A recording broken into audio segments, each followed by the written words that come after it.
Distinguished guests, ladies and gentlemen, it's a pleasure and an honour for me to be addressing you this morning at this inaugural NPES Indo-US Print Summit. I'm sure it's going to be a really inspiring two-day conclave, and I hope that you will all benefit from the amazing organisation of Viren. Those of you who know him also know he's a very persuasive gentleman, and I'm sure that's why it's such a well-attended event. Before I start, I thought I'd start with a couple of amusing anecdotes related to a sport for which I'm sure most of us have a passion, and that's cricket. Oscar Wilde is a very famous playwright and author of British descent, and actually I couldn't find anything to do with cricket until I was finding a quote which explained to me why he didn't have anything to do with cricket, because he said, "I never play cricket. It requires one to assume such indecent postures."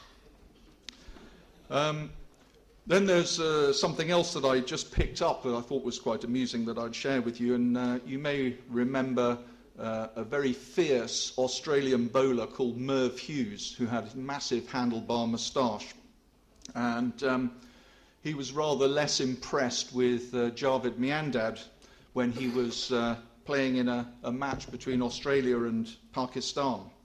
And you know how very often these bowlers square up to the batsman, and Javed called him a fat bus conductor.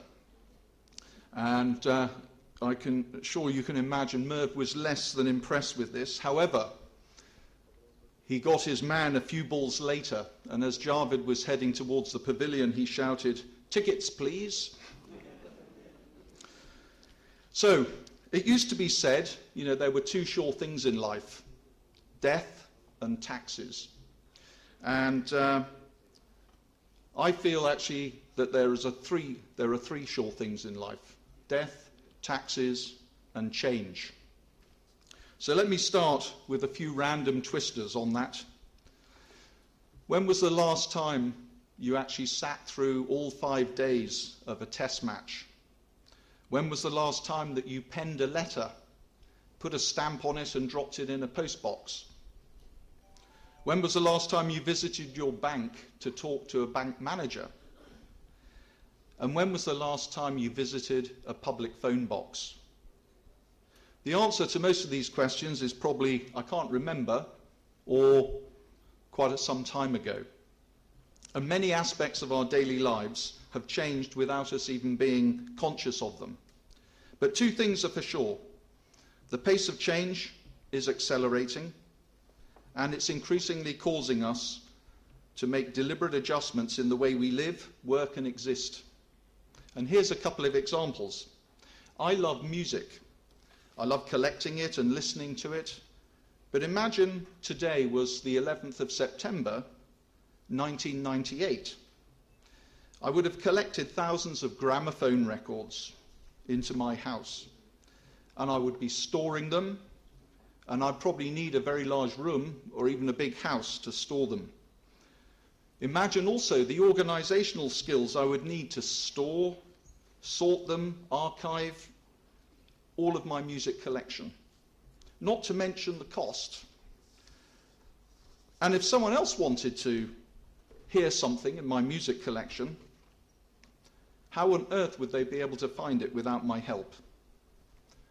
Now, since then, we've traveled through various media such as tapes, CDs, Sony Walkmans, laser discs, to today, 2008. I pick up an iPod. I listen to digital music, surround sound, with a choice of tens of thousands of songs and of an infinite variety. And I can play them anytime, anywhere, on a device the size of my 10-year-old daughter's palm. What about banking? Some years ago, if you wanted anything other than a standard withdrawal or a deposit, you would have the nerve-wracking visit to, yes, the bank manager. A frightening experience, I remember, at the best of times. And taking a loan was quite a nightmare. Today, though, banks have completely changed. They communicate with their customers via documents and automated call centres. Every time you contact the bank, you speak to a different person or machine. Today, cards replace cash. Cheques are very uncommon as a method of payment in retail, and electronic banking now constitutes the majority of transactions anywhere in the world. Today, your mobile phone, credit card, and the ATM all transformed the communication medium between a vendor and his customer. What about my favourite sport, cricket? 15 years ago, 10 years ago, 5 years ago, the game we love has undergone massive transformation. From 5-day test matches being dominant, we've witnessed the growth of the one-day format, then the introduction of colour clothing, then the day-night game, and today, 2020.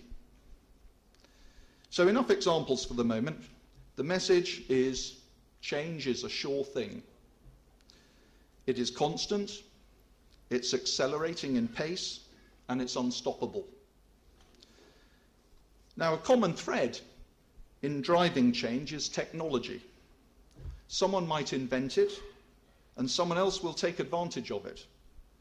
But within a short space of time, my thought is, actually, who cares who drives it? And who cares what technology enables it? A snowball effect has been created, and our lives are changed forever. We can see the snowball effect everywhere, from budget airlines to telemedicine, from online